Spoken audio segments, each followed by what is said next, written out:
Olá pessoal, tudo bem? Novamente o debate Vida Nova. Vamos falar a respeito do coronavírus. Repetir o tema? Não, vamos falar muito mais a respeito desse tema. Nosso convidado especialíssimo é um médico, clínico geral, nefrologista e tem especialização em obesidade mórbida. Mas vou deixar para apresentá-lo, seu amigo pessoal, nosso querido apóstolo Ezequiel Teixeira. Trouxemos uma fera hoje para falar do tema aí. Trouxemos César de Andrade. Nós temos aqui um amigo meu especial. Há 17 anos atrás eu fiz uma operação bariátrica com o Dr. Fábio Viegas e a sua equipe, né?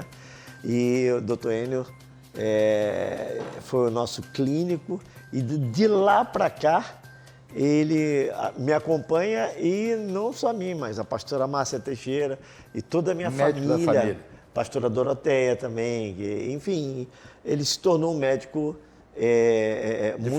muito familiar, a gente tem muita gratidão e consideração à vida do Dr. Enio e, sobre todas as coisas, um homem competente no que faz, né? Que bom. Dr. Enio França, prazer tê-lo conosco, a sua presença vai enriquecer sobremodo aqui o debate Vida Nova. Obrigado por ter vindo. Obrigado a você, César. Obrigado ao pastor Ezequiel. Queria agradecer o convite e vamos tentar esclarecer algumas coisas, tentar ajudar a população a falar sobre o coronavírus e tentar ajudar a melhorar o entendimento do que está acontecendo e que perspectivas de que você possa melhorar para o futuro. Muito bem, o coronavírus já virou popular, todo mundo fala, todo mundo acha que sabe o que é, exatamente sobre o aspecto técnico, científico, ninguém melhor do que o senhor para dizer para nós o que é que exatamente o coronavírus e quais os males fundamentais que causa no corpo humano, na pessoa humana. O coronavírus é uma infecção viral causado pelo SARS-CoV-2, que é um RNA, uma cepa do RNA encapado do tipo beta-coronavírus e que desenvolve uma infecção que pode acometer 80% da população assintomático. Então, aí é que é o risco, porque... 80% da população tem e não sabe que tem? Não sabe que tem. E os 20% das pessoas que apresentam sintomas, desses 20%, eles podem apresentar sintomas leves, médios e moderados. E só 5% da população é que vai precisar de uma assistência respiratória. Mais intensa. Que coisa, hein, apóstolo? Eu acho que teve doenças aí que matou mais do que o coronavírus. Aí nós podemos ver epidemias aí matando muito mais, mas o coronavírus tomou um status global. Um status assim, porque o que eu vejo foi 5% o seguinte, só que vai vou morrer. falar o que aconteceu comigo. Eu vi que acho que a doença que foi desenvolvida chegou ao Brasil em dezembro, mas em fevereiro, logo após o Carnaval, quando a notícia foi divulgada no Brasil, o que eu observei é que a grande maioria dos médicos se afastaram dos seus consultórios. Por medo da doença? Não, porque eram do grupo de risco, outros porque tinha medo, porque era uma doença onde a gente não sabia muita coisa, não tinha noção do que estava acontecendo, então muita gente fechou os consultórios. Era muito novo, tudo muito novo, né? Exatamente, eu não fechei por nenhum momento. Eu comecei a estudar de tudo e ler e atender os doentes. O prédio do meu consultório, a entrada principal foi fechada, os doentes entravam pela garagem. Quer dizer, quando o médico chega a ter medo da doença, complica, hein? Mas existiu isso muito, as pessoas se afastaram. Porque era muito novo. É verdade. Era tudo muito novo. Quando eu falo assim, só 5%, eu acho muita coisa. Parece pouca coisinha. Morrer não é nada bom, nem 0,5%. Morrer é bom. Mas não morre, não são os 5% que se agravam, morre. um percentual desse verdadeiramente vai a óbito. Outro, um grande percentual consegue se recuperar. Mas eu acho que já tivemos outras doenças piores. E eu acho que também o jornalismo, a imprensa mundial botou Caiu muito peso. Eu acho que ficou muito emocional o negócio, ficou muito emocional. Você vê como as pessoas ficaram com medo, Em tese, poder-se dizer, já que 80% não tem sintoma, os 20%, os 15% de repente, talvez 5% mais grave, poder-se dizer, ainda que em tese, figurativamente, que seria uma gripezinha? Não, isso não. Então o presidente errou. Com certeza é uma doença. Não, é uma doença grave e que tem que ser tomados cuidados de início e observar sempre o paciente, porque o paciente que começou uma doença hoje, ele no meio do caminho, se ele não for orientado e iniciado o tratamento específico e orientado e tendo contato direto, diário com o médico e recebendo as orientações, essa doença pode evoluir e levar você para um hospital em insuficiência respiratória. Agora, apóstolo, veja bem, é uma situação, quer dizer, a pessoa assintomática, será que ela teria que esperar, o doutor respondeu isso para nós, será que ela teria que esperar ter o sintoma? Quer dizer, não seria, o que a pessoa assintomática deveria fazer, né? Não, seria a grande realidade é que ela só contagia, ela não tem sintoma. Ter o sintoma. Ela só vai contaminando. Presta só atenção, o que eu vejo hoje em dia é o seguinte, que as pessoas assintomáticas, não custa nada você ir ao consultório ou ir numa emergência, ser examinado, e se você não está sentindo nada, você foi um achado que você... Porque hoje em dia virou moda, você chega no consultório, o paciente já chega no consultório dizendo assim, eu quero fazer o meu PCR. Já chega interrogando, você não chega com sintomas, você chega e diz assim, eu quero fazer o meu PCR, ou quero fazer a minha sorologia. Por um acaso, veio positivo, mas você não está sentindo nada. Então, essa pessoa, a gente tem que colocar ela em quarentena, deixar em observação e ela fica dando notícias diariamente para você, vendo saturação, vendo temperatura, vendo se tem alguns sintomas que possa desenvolver alguma coisa. Então, sintoma grave seria a perda de olfato e não sei o quê? É isso? Não, a perda de olfato é quando você... o esquema é, quando o RNA, que é o vírus, atinge o pulmão, aí é que você tem que ficar atento, porque quando ele atingir o pulmão, começam os sintomas mais graves, que é os sintomas de falta de ar, você tem a saturação de oxigênio cair. Quando começa a cair abaixo de 93, você tem que ficar atento e levar o doente para o hospital. Mas antes disso, onde o doente não tem sintomas respiratórios, ele pode ser observado em casa, cuidadosamente, colher os exames de sangue, avaliar como é que está o fibrinogênio, o dedímero, o lactato, a ferritina, o hemograma, se tem leucopenia, essas coisas todas, se tem a linfopenia. Se tiver essas alterações, a gente já fica mais atento na necessidade de começar alguma medicação específica para isso. Quer dizer, seria bom, então, a pessoa sintomática dar um pulinho no médico, como o doutor falou, né? Vai lá, não custa nada para fazer isso. Mas até isso as pessoas estão com medo de ir... De saber? Não, ela não sente nada. Ela fala, vou ao médico assim de graça, sem sentir nada. Aliás, está entendendo? As pessoas, na realidade, precisam sentir alguma coisa. Precisam ter algum, nem que seja arranhou minha garganta, nem que seja um estado febril. Foi o que aconteceu comigo. Eu amanheci com a garganta irritada, né, um pouquinho irritada, e daqui a pouco aquilo passaram-se alguns dias, se tornou uma gripe. E depois, no outro dia, eu fiquei com estado febril.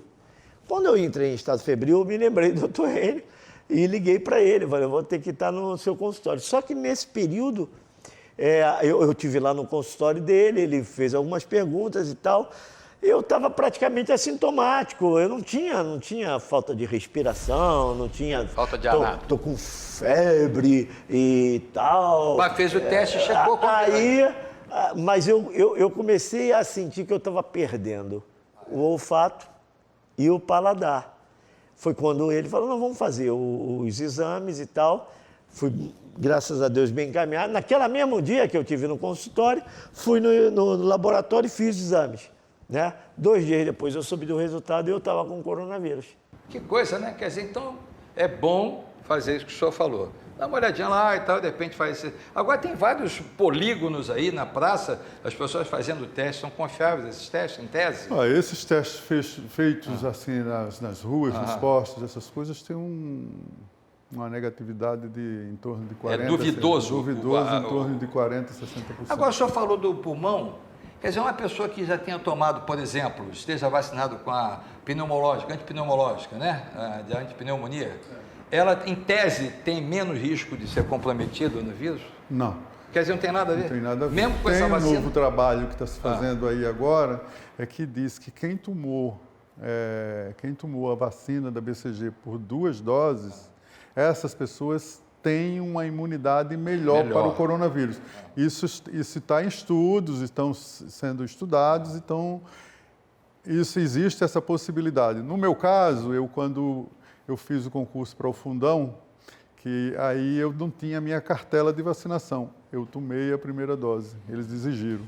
E quando eu fiz o concurso para a UF, eu tinha perdido a minha cartela, tomei a segunda dose e até agora, até o momento, ainda não peguei. Mas eu não sei, não tem nada comprovado que justifique que isso não dá imunidade às pessoas para não ter coronavírus. Mas assim, a gente tem observado que as pessoas que tomaram as 2 doses da BCG não têm pego. Qualquer dúvida que o senhor tiver, procure o Dr. Enio França. Nós vamos ao intervalo, voltamos, já estamos conversando a respeito do coronavírus. Um especialista, Dr. Enio França, que é médico clínico geral, nefrologista especializado em obesidade mórbida. Nosso WhatsApp 984-603862. Debate Vida Nova volta já. Ok, de volta o debate Vida Nova, hoje falando novamente do tema coronavírus, só que com o especialista Dr. Enio França, que é um médico clínico geral, nefrologista especializado em obesidade mórbida e médico do apóstolo Ezequiel Teixeira. Isso enriquece o currículo, hein? Quem dera. Pergunta boa para ele? Vou fazer uma pergunta. Para amigo, a gente só faz pergunta fácil. Fácil, né? Então vamos lá. Doutor Enio, quem são as pessoas, quais são as pessoas mais vulneráveis ao vírus e por quê? Tá. No início da pandemia, as pessoas que a gente protegia mais seriam os obesos, os diabéticos, os hipertensos, os transplantados renais, os transplantados hepáticos, as pessoas que tinham comorbidades várias e que tinham mais de 60 anos. Por quê? São pessoas que, além de tomar vários remédios, têm uma imunidade mais baixa, são mais susceptíveis à doença. Então, a gente protege mais essa faixa etária de pessoas que têm esse tipo de patologias. Porque os jovens, geralmente, as crianças, geralmente, têm uma imunidade melhor, por ser jovem, tomar as vacinas totalmente regularizadas, ou tem a vacinação regular. Mas o idoso, geralmente, na época que você era jovem, você não tomou todas as vacinas, você não tem a consciência que você é hipertenso, vai vivendo a sua vida, a pressão está descontrolado, o seu diabetes está descontrolado, e aí você fica mais susceptível a ter isso. Os obesos também, porque além de todas as comorbidades que o obeso tem, você tem... Atrás do obeso, ele tem uma síndrome metabólica, que é o diabetes, é a hipertensão, é a dislipidemia, a doença coronariana, é a esteatose hepática. São todas essas doenças. Então, tudo isso faz com que os pacientes tenham uma imunidade mais baixa e seja mais susceptível à doença, que é uma doença, quando ela se apresenta nessas pessoas, que não são as assintomáticas, ela se apresenta de uma maneira muito grave. Então, é nessas pessoas que a gente estava mirando em proteger, pedindo para essas pessoas ficarem em casa. Então, por isso que essas pessoas que têm essas comorbidades são. Com o passar dos meses, foi que aconteceu? Os jovens começaram a sair, e saíram muito, e cansaram de ficar em casa. Tinha contato com o idoso em casa, embora jóia, depois iam para a rua. Exatamente. Aí além dele se contaminar na rua, ele traz a doença para casa. Agora, o fato de fazer a cirurgia bariátrica desnatura a figura de obesidade para efeito da doença? O organismo da pessoa já é descontrolado em si? Presta só atenção. Quando você é um obeso mórbido, que você faz uma cirurgia bariátrica para corrigir a obesidade, automaticamente... As taxas vêm para o lugar, tudo?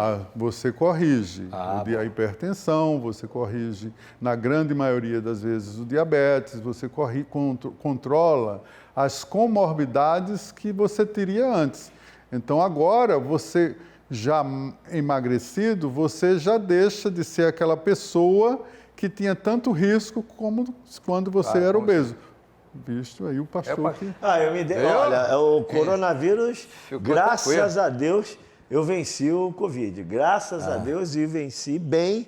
Também eu tomei as iniciativas corretas, fui rápido e fui medicado rapidamente e muito bem sucedido, acompanhado pelo Dr. N, passava todo dia relatório para ele. E é um doente fácil? Fala baixo aqui pra gente. Agora eu vou fazer uma pergunta para o senhor, que eu sei que é uma coisa que nós não estamos acostumados. É o uso da máscara. Nós não estamos acostumados a isso e estamos tentando nos acostumar, né?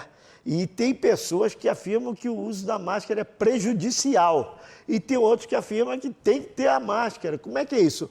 Por que o uso da máscara é tão importante e qual a eficácia dela? Ou se existe eficácia? Completando isso, tem uma charge na internet que o cachorro está falando com a psicóloga. Doutor, eu estou preocupado, porque o meu dono agora está usando focinheira. Quer dizer, isso mudou, tem que usar até dentro do carro. Eu sozinho no meu carro, eu tenho que usar máscara? Tem alguns lugares que estão pedindo para se usar máscara dentro do carro. Assim, eu não vejo necessidade de você estar sozinho dentro do seu carro. Eu vou me contaminar? Não, o seu carro, se você é uma pessoa que vem para o seu trabalho, tem o seu carro, ninguém manipula o seu carro.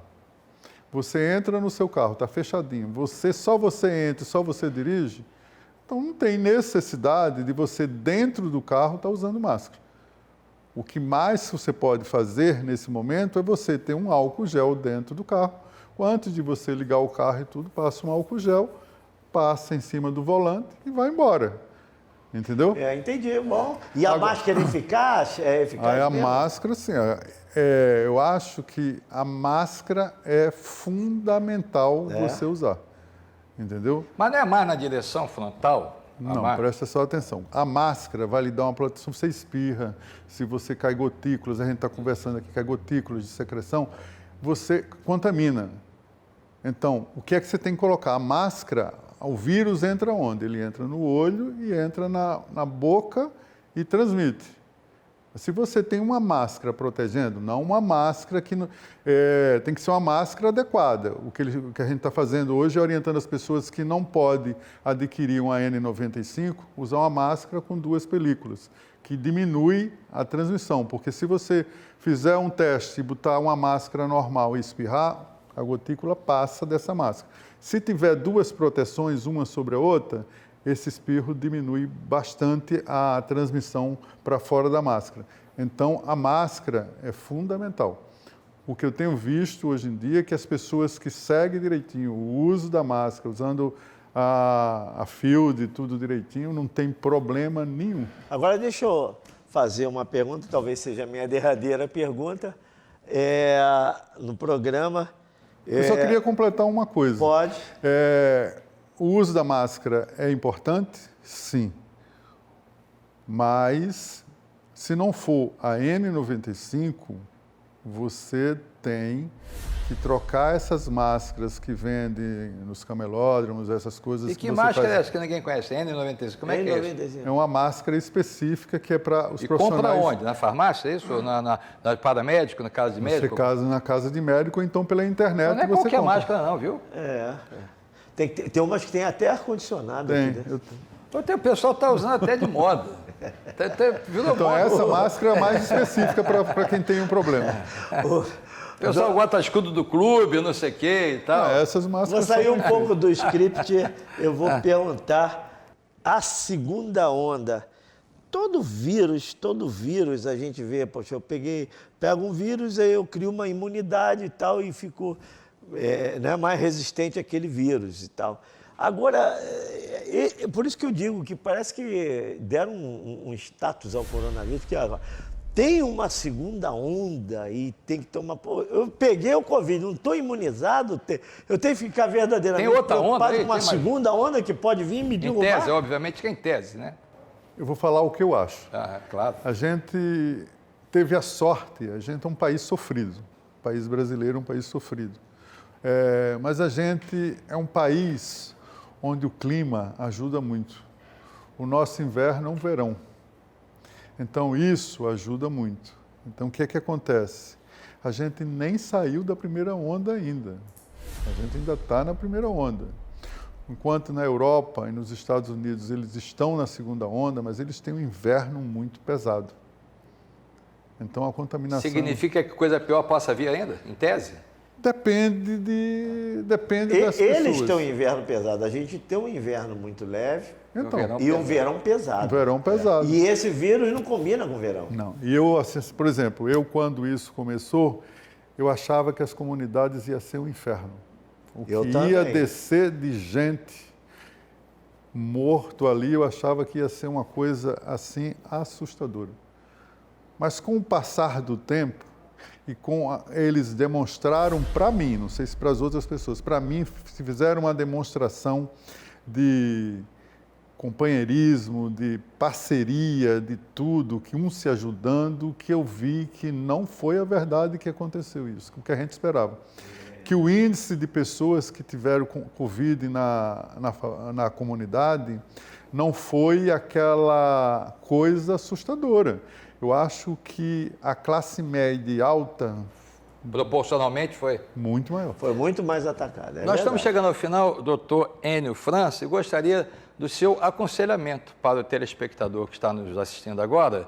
E, doutor Enio, o que é que eu faço? Eu não estou sentindo nada e tal. Qual é o conselho do médico para terminarmos o programa? O que eu acho hoje em dia que a gente tem que fazer. Se você entrou em contato com uma pessoa que tem coronavírus, testou positivo no PCR, você tem que ficar isolado, você tem que ser consciente de que você entrou em contato com uma pessoa que tem coronavírus, você tem que ficar isolado por 14 dias, de tudo e de todos, e fazer o seu PCR para ver se você testa positivo. O que acontece hoje em dia é que eu tive contato com o pastor Ezequiel, que teve PCR positivo. Eu não sou o médico, eu sou um amigo. E eu saio para todo canto. Se eu estou positivo, se eu não estou positivo, eu não estou nem aí. Eu vejo no meu consultório hoje que as pessoas chegam lá com a carta trazendo papel assim, teste de PCR positivo.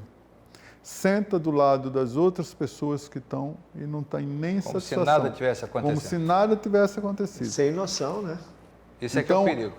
O aconselhamento que eu tento passar é que as pessoas tenham consciência, porque se não responsabilidade. Responsabilidade, que se não tiver isso, a doença não vai acabar.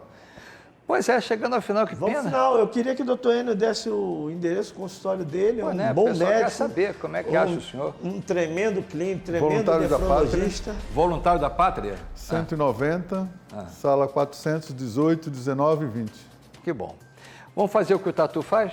Cada um para a sua toca? Nós vamos embora. Eu quero convidar você aí que não tem um lar espiritual a fazer, então, da nossa igreja o seu lar espiritual. Nós estamos aqui em pleno vapor, nossos cultos já são presenciais com todos os protocolos, graças a Deus, e estamos avançando para a glória do nome do Senhor. Venha conhecer também já o início da Cidade do Leão. A Cidade do Leão é sua. Doutor Enio França, obrigado por ter vindo, pela aula que deu para nós. Felicidade. Obrigado. Obrigado a você, Carlos. Obrigado ao pastor Ezequiel pela oportunidade de estar aqui. É sempre um prazer em poder ajudar vocês. Que bom. Muito obrigado. Ponto final. Debate Vida Nova, que volta sábado que vem, se Deus quiser. Obrigado a você. O programa continua, programa Vida Nova TV, e o nosso WhatsApp é à sua disposição, 984 60 3862. Um abraço para você, fiquem todos na paz, porque na paz nós vamos. Bye, bye.